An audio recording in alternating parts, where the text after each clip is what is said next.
Prokuroria pranë gjykatës së shkallës së parë në Fier ka nisur hetimet për veprat penale prodhimi dhe shitja lëndëve narkotike, kultivimi i bimëve narkotike, vjedhja e energjisë elektrike ose impulseve telefonike në ngarkim të shtetasit IG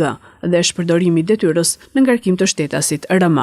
Ky procedim ka filluar mbi bazën e njoftimit të marrë më datë 25/5/2025 lidhur me ndalimin e shtetasit PG në pikën e kalimit kufitar Morin, pasi gjatë kontrollit të ushtruar në automjetin që ky shtetas drejtonte, është konstatuar një sasi lëndë bimore e dyshuar si lëndë narkotike e llojit cannabis sativa. Nga policia gjyqësore është ushtruar kontroll në banesën e këtij shtetasi e ndodhur në fshatin Vadhiz, bashkia Fier, gjatë të cilit është konstatuar përshtatje e ambientit të shtëpisë në një shtëpi bari.